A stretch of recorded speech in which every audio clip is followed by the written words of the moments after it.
There's a lot of things that you can do in life that will impact you, but nothing will impact you more than changing your mind. You can change your shoes, your house, your car. You change all of those things, and there's no significant difference in the person. But if you change your mind, you change your life. As a man thinketh in his heart, so is he. Welcome to the B2B Breakthrough Podcast. We're here to bring you all the best knowledge, insights, and strategies from e-commerce experts, successful business owners, and the team at Alibaba.com that you'll need to grow your business and achieve your next big breakthrough. I'm your host, Sharon Gai. On today's episode of the B2B Breakthrough Podcast, we're thrilled to have Ron Williams, an extraordinary individual whose life story is as inspiring as his numerous achievements. From the challenging streets of Indianapolis to the pinnacle of natural bodybuilding, Ron's journey is a testament to the power of resilience and transformation. He's not only celebrated as the natural bodybuilder of the decade, but has also captured the hearts of many with his deep commitment to helping others achieve their health and wellness goals. As the founder of Ron Williams Champion Life and an acclaimed author, Ron dedicates his life to empowering people to live healthier, happier, and more fulfilled lives. His holistic approach combines physical, mental, emotional, and spiritual wellness, making his methods very transformative. Welcome to our show, Ron. Thank you so much. I'm glad to be with you today and really excited about it. Before we dive into all of your business achievements, can you take us back to your roots in Indianapolis and just share some of those earlier memories or experiences that shaped who you became today? I was born and raised in Indianapolis, Indiana. Had very, very humble upbringing. And to say that there was a lot of abuse that took place, and I was on the streets by the time I was 15. And I come from the ghetto, so that means there's a mentality that comes with it. And so I had a lot to overcome to actually get where I am today. So those early years were pretty tough and they were bleak, but somehow, some way, I overcame that. And it was because of a thought process and a mindset. Somehow I happened onto a mindset that would push me from where I was to where I am. And strangely enough, it had a lot to do with pain, because pain was something that I was so accustomed to that one day I decided to game the pain of life because there was so much pain that I went through that I had no control over, that there was some pain that I encountered that I could control. Like in sports, I excelled in sports. I played 4 sports on an international level. And a lot of that had to do with being able to game pain, being able to turn it on, turn it off, whenever I felt like it, and actually control it. And so that led me to competing in natural bodybuilding, where I developed a great amount of discipline, and I started traveling through life to get where I am today. But a huge part of that happened when I was 28 years old, started developing a relationship with God that was the real foundation of my life moving forward. Can you take us to one of those nights where it was just so painful? Wow. One of those nights, one of the first times when I was considering suicide, I was 13 years old. And one of the people that was raising me, I had been in maybe 13 or 14 homes by this time. Not necessarily a foster child or adopted, but just dropped off at a different house. And when they couldn't take it anymore, they sent me somewhere else. So I was in this home, and the guy who was the head of the house, his name was Joe. I called him Uncle Joe. And his wife's name was Cousin Dorothy. And he was dying of cancer. I watched him go from 200 pounds to about 99 pounds.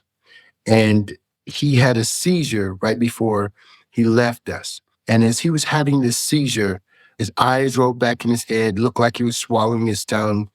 And he came back to, and he said to his wife, he knew he was dying. He said, "Raise this boy because nobody wants him and nobody loves him." I kind of felt like nobody wanted me and nobody loved me, but to actually hear these words really started to set up a thought process of how worthless and how I wasn't good enough to be loved because my mother didn't want me, father didn't want me. Santa Claus never came around for Christmas. Even Santa Claus didn't like me. So that was a really, really painful time. and I just didn't want to be here anymore. I couldn't change my circumstance or my situation, but the only thing I could really control was possibly killing myself. And so that was one of those times where the thoughts were really, really deep of how could I get rid of Ron Williams. I've definitely been through those moments where things didn't seem that great, but it wasn't until somebody explicitly described that situation, said out loud exactly what I was feeling, that's when it really sinks in. And I guess that was similar for you, where maybe it was bearable if it was unspoken, but because he had said that out loud, that's what really hit you.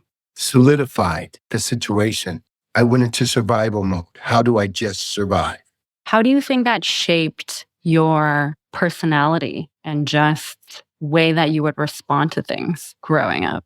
Well, it shaped my personality until I was 28 years old, where I was full of anger, I was full of negativity, I was full of thought processes that I was unworthy, I was a loser, I wasn't worth it, all of those negative thoughts. And so I was an angry person for a lot of years. And I really didn't let people close to me because people were objects of pain. You ever got close, it seemed like I felt pain because of you. And so most people thought when I was competing in bodybuilding that this was an enjoyable thing for me. It wasn't. I was trying to build this layer of armor around myself so people couldn't penetrate and get to my heart.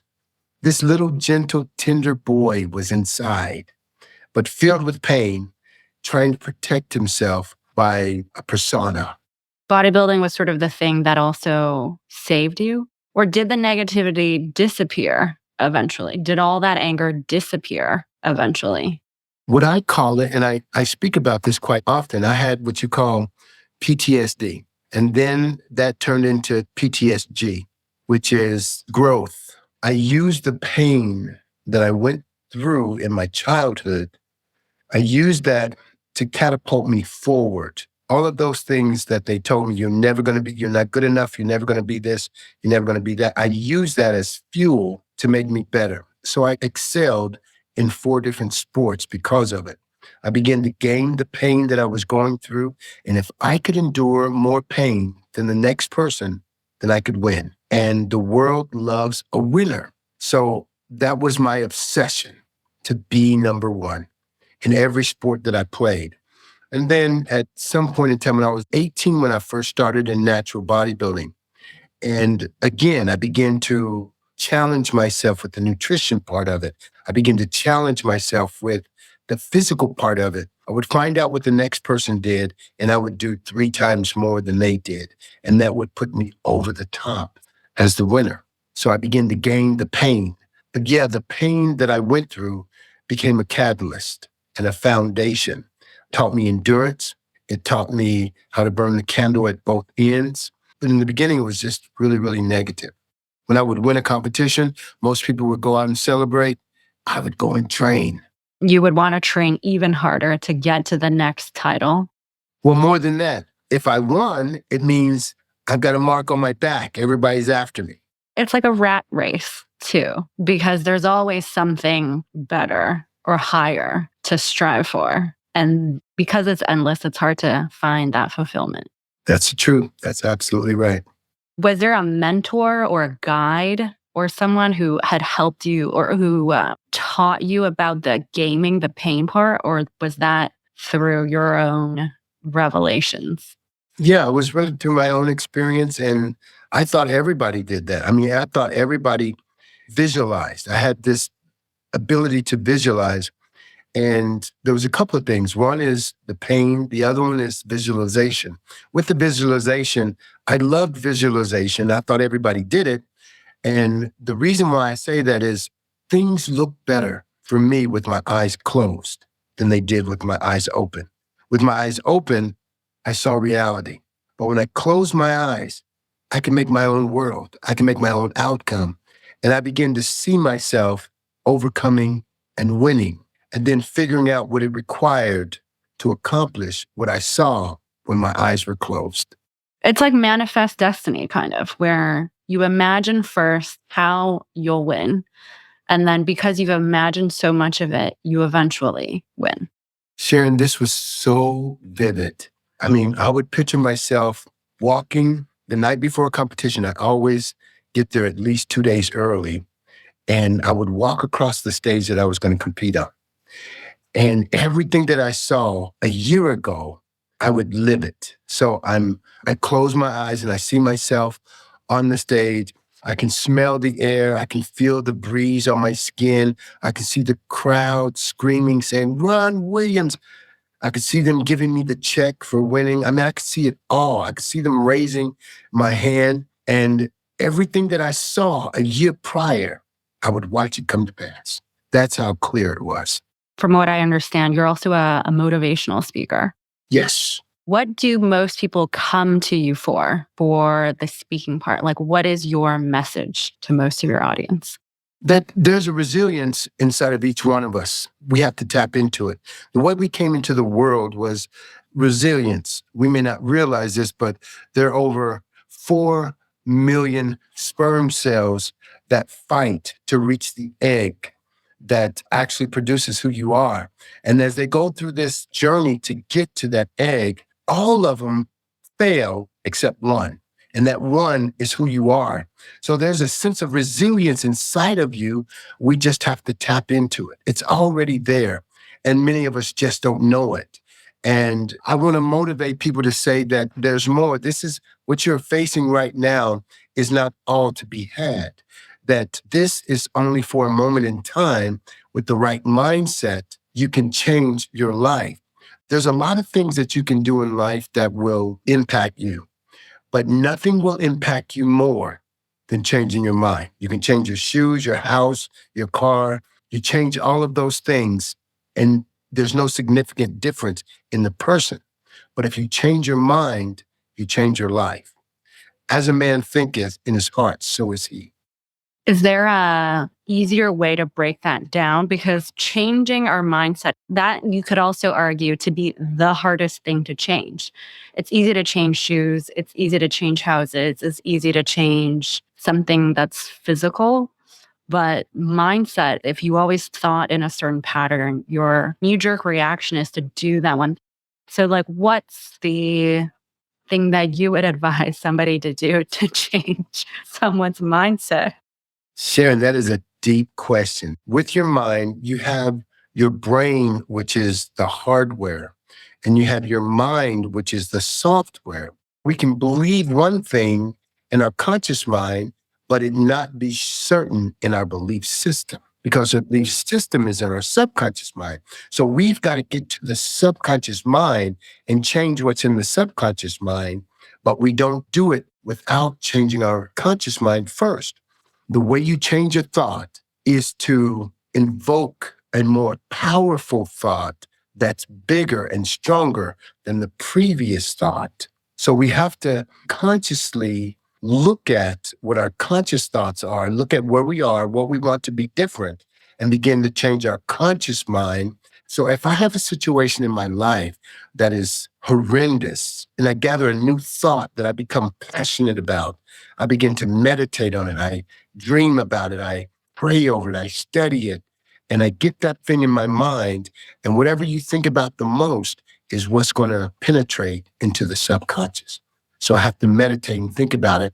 And so that's a lot of what I've done throughout life is changing my old, ugly, bad thought processes with a bigger, better, stronger thought to help me change the way I think. First thing I do when I get up in the morning is pray and meditate. If I can control what's in my mind, then my body is automatically going to do what it's supposed to do. It's going to respond by your thought processes. Sharon, this is something I've noticed. At the end of the day, I always find that something didn't get done. I'm so busy, I have so many things to do, but there are specific things that I make sure that at the end of the day, it's absolutely done. So the easiest part of my day to control is the very first part of the day. So that's the part of the day that I get all of those life-changing things done. If I want to be fit, I need to work out. By the time 3 or 4 o'clock hits, your life changes. You've got kids going here, you got your wife, you've got people that are calling you, hey, can you help me move? You've got all these things that can control your day, but in the very early part of the day, you have more control. So all the things that you have to get those done early. So that's what I do. I get those things done early, and I work through my day, and I get all the things that are most important done. And sometimes those things shift and change. But the very first part of my day never changes. So in your sort of to-do list every day, because everyone does it sort of differently, I think for some people, if you have a to-do list, some people start with the easiest tasks first because it's easier. And just as humans, we normally gravitate towards what's low-hanging fruit, what's easy, like get those over with, and then build momentum, hopefully, and then get to the hard part. But your to-do list is in reverse order because you're starting with the hard parts first because there's less distractions and you're more in control. Yes. And they're not really the hard things first. It's really the necessary things first. And after you do it so much and you've done it so long, it's not hard anymore, but it's still necessary. In the beginning, it may be hard, but once you become accustomed to it, it's like brushing your teeth. It's what you do every day. And that's something that I had to learn, is that there are some things that are innate, and then there are other things that are skills. And I didn't realize that communication is a skill. I know that better than anybody because I didn't know how to communicate. It's a developed skill. Communication, you learn it in your home. Parents and your siblings, you learn how to talk to each other. But I sat back in the corner and I watched other people communicate because I was trying to figure out, is this the house I'm going to be mistreated in? Is this a house I'm going to be touched the wrong way? Is this a house they're going to beat me? Are they going to not feed me in this house? So I was back and I was looking and analyzing people. So what other people would consider a weakness has actually become a strength. And those things that are strengths to other people, I had to develop those. Can you talk a little bit about your time in the military and that champion mentality? Well, the champion mentality wasn't yet developed.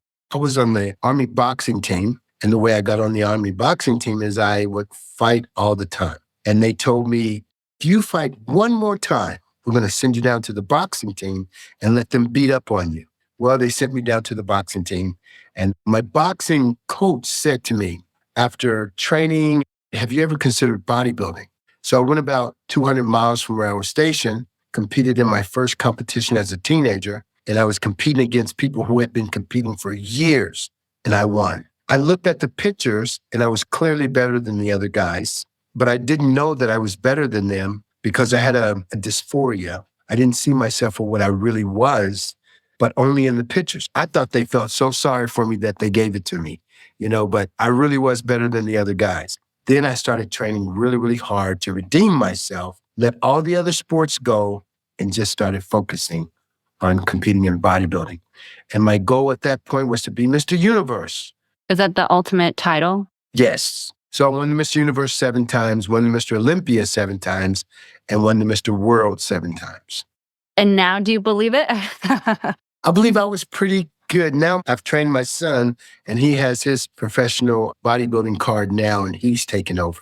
Okay. So in the bodybuilding world, at least, turning more into like a coach figure. Well, more than that, I don't really coach bodybuilders so much. I really coach people out of their toxic lives, the toxicity.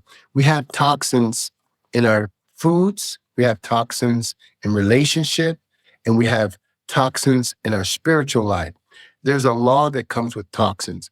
If the toxins exist in your life, they have a right to do what they are there to do. And a toxin, or it's like a poison. And if you have toxins, like you have fat loss resistant toxins in your food, their job is to resist your ability to get rid of body fat. As long as they're there, they have a right to do it. And as long as the toxins are there, they'll do just that. Sometimes you have to get rid of the toxins. Other times you have to get rid of the person. So how do we detoxify our lives is that thought concept.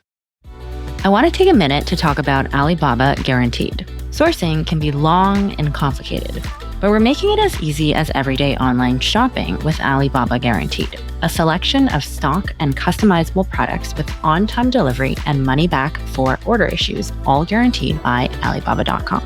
With Alibaba Guaranteed, you can source with added confidence. You'll find products at competitive wholesale prices, and you can enjoy peace of mind knowing your delivery will arrive on time by the guaranteed dates. Should any issues arise with your orders or product quality, you're covered with a comprehensive money-back guarantee. Search for Alibaba Guaranteed to start sourcing more simply and achieve your next big breakthrough. At what point did you become an e-commerce brand owner? In the beginning, it was probably 20 years ago. I started developing products for myself. And those products I developed for myself, whenever somebody else looked at it or touched it, they wanted to use it. And they said, oh, what is it going to take for you to do something like this for me? So I started patenting different exercise equipment, and I started developing nutritional products and writing books at that point. Because one of the things I wanted to do is I want to help over 2 million people. And in order to do that, my wife, she came to me with a bit of sarcasm. She said to me, she says, how are you going to help 2 million people like that? I mean, you're going to go door to door. Wait a minute. If you took 10 minutes per person, let me add that up. So she comes up with this astronomical number that's about 100 years to do what I said I wanted to do. She says, you're going to have to duplicate yourself in programs, in books, in equipment. You're going to have to duplicate yourself. You can't do it the way you're considering doing it. So we changed our plan and began to listen. How far along are you to the 2 million goal? Oh my goodness. We're probably with one company that I worked with, we lost over 10,000 pounds in excess body fat and getting rid of the toxins in just one company. So I would say, and all the people that we've touched, it's at least 1 million, at least 1 million. So you're halfway there. Yes. Is your main product the Iron Chestmaster? No, my main product is the Total Body Bar. And the difference in the two is the Iron Chestmaster is mainly, it's a masculine product. And it works your chest, shoulder, and triceps. And where that name came from is, if you look at the word iron, your name, see, you are Sharon and I am Ron. So you Sharon, I Ron, Iron Chestmaster. We both got that iron in us. So with that, but the Total Body Bar, the Iron Chestmaster works the chest, shoulder, and triceps mainly. You can do some other exercises, but the Total Body Bar works the entire body. And it's more unisex because male and females love it. And it works the entire body. There's nothing like it in the world. So right now we have 5 patents on exercise equipment. And that's one of my most proud accomplishments, I would say. Did you come up with the body bar because I'm assuming you go to the gym probably very often as a bodybuilder. You saw that there was that missing equipment in gyms and then you came up with that concept, or how did that product even come to be? Actually, the Iron Chestmaster was a product that we really, really loved. And with the Total Body Bar, I wanted a product because when we travel and we go speaking in different places or we have meetings, I would get to the town that I needed to go to. And it took me a half hour to get to the gym, pay $25 to work out in the gym, then go back to my hotel, take a shower, get dressed, go to my meeting. It started taking a lot of time and I started missing workouts. So I needed to find a way that I could work out of my suitcase. So the Total Body Bar, it has 3 screws. You unscrew it, fold it up, put it in your suitcase. I can work out in my hotel room. So I can use the Total Body Bar to get a complete workout that will help me moving forward, not just maintain, but help me to move forward in my hotel room. I see. So it's sort of like your gym bag to go.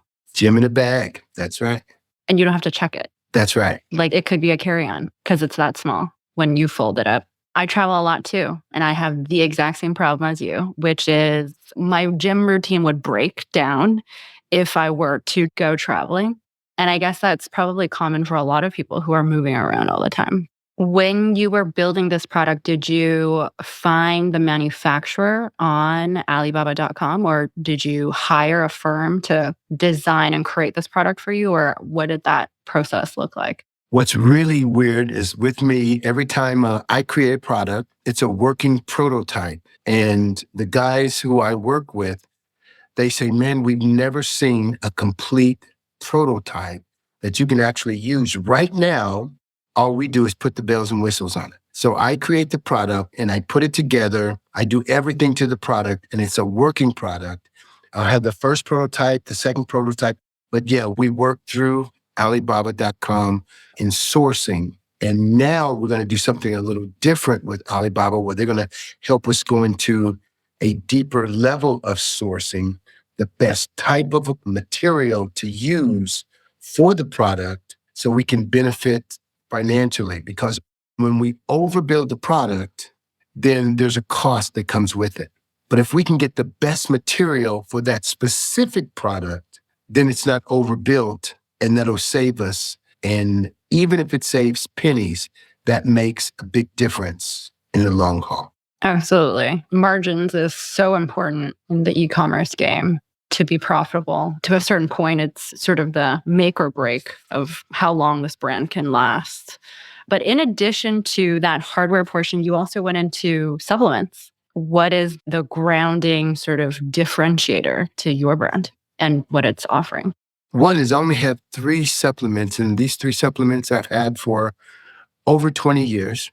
You're personally? Yes. These are supplements that we developed, and we've had the same ones because they're very foundational, very expensive to make. But again, they were made specifically for me. People just loved the product, so they started purchasing. We really don't advertise our products that much because it requires too much financially to really advertise it. But all of the clients that I worked with, once I teach them what's in the product, because there's a paradigm shift. Once they understand the product, they see the value of the product. But to teach the product, there's a learning curve that's too expensive to actually teach the world. So those that know me know the product. They know that I take the product and it's a trusted product. So with the fat loss resistant chemicals, there are 6 different pathways your body can burn body fat. 5 of those pathways we use in our product. As an international speaker, what is the message that you normally like to tell about fitness and nutrition? Well, one of the things I like to talk about is physical and spiritual fitness. We eat mentally and we eat spiritually, and we exercise spiritually and we exercise physically. But the real message is exercise, how important exercise and nutrition is to us in every aspect of our lives. The cardiovascular exercise is really good for life and longevity. But the resistance part of the exercise is good for not necessarily life and longevity, but quality of life. The thing with resistance training that you can't get from cardiovascular training is bone density and muscle density. Actually, if you do lots of endurance type training, that actually assists the body to develop osteoporosis. I feel like you are not just a fitness speaker, a motivational speaker, you're also like a healthcare speaker. Fitness is one thing, but life and longevity is something else. That's one of the reasons why I stayed natural in bodybuilding, is because I looked at today and how is this going to affect me in 30 years? So a lot of things that other bodybuilders did, I didn't do. Like one thing, they would dehydrate themselves. That's one of the quickest ways to age yourself. And they would dehydrate, then hyperhydrate, which is really dangerous. The number one cause of aging is dehydration. Did you know that? I thought the number one source of aging is not wearing sunscreen. Maybe that's like 1 and 2. Well, the thing with that is when you look at a leaf that's connected to the tree, it's green and it's full. The same thing that is in that leaf is in your physical body, the same elements. If you disconnect it from the tree, it starts to dehydrate. It turns brown and starts to crinkle. We're the same way, except we're just more dense. So if we don't get the hydration, then we start to wrinkle and we start to lose that flexibility that we once had. An older person, depending on how hydrated they are, may be 70%, 60 to 70% water But a baby is 80 to 90% water, and they're very, very flexible, flimsy, and they're more adaptable. But as you get older, you're less and less water. So if you can keep that body hydrated, you can keep it youthful. Older people, they fall, break a hip. Sometimes we lose them because of the hydration. They're easier to break rather than to bounce back. I feel like we could talk for hours in terms of health and nutrition. But to wrap it up and to going back full circle, if you were somebody looking back at your 8-year-old self or the 13-year-old self, what would you say to that Ron? I would say to that Ron, your experiences are just that. Your experiences are what you have gone through, but they're not who you are. I would say your experiences don't have a right to define you. Only you can do that. And if you allow your experiences to have that space in your life and you think of yourself as your experience, that's what you'll become. You don't have to do that. Even though those experiences were deep, they were emotional, you don't have to live those things out. You were made for something greater. God created everybody for a purpose, and your experiences are not a picture of what your purpose is. So I need to now move forward and find my purpose. Any last words on the type of legacy that you want to leave? Well, the type of legacy that I would like to leave, to be honest with you, is a legacy that you can change. Nobody has to be stuck, and we have no excuse. If we change our minds, that we can change our lives. And God has a purpose for each one of us. And if there was a legacy I was to leave behind, it would be that I would be an example of faith, family, fitness, and finances. That you can have your cake and eat it too. It may be costly, but you can have your cake and eat it too. I don't have to settle for one and not have the other, but I can have it all. It's true. I feel like I don't know even where that saying came from, where we are always told you can't have your cake and eat it too. That message had been drummed into us for years, but it's actually not true. But does it make sense? Why would you want cake if you can't eat it? Who came up with that? We're going to get to the bottom of it. Well, it was so great to have you with us, Ron. Feel free to come back anytime. B2B Breakthrough is produced by Alibaba.com. To find out how Alibaba.com is empowering its customers with the tools, services, and resources they need to grow their businesses, visit Alibaba.com. And then make sure to search for B2B Breakthrough Podcast on Spotify, Apple Podcasts, or wherever you find your podcasts. Make sure to follow us so you don't miss future episodes. On behalf of the team here at Alibaba.com, thanks for listening.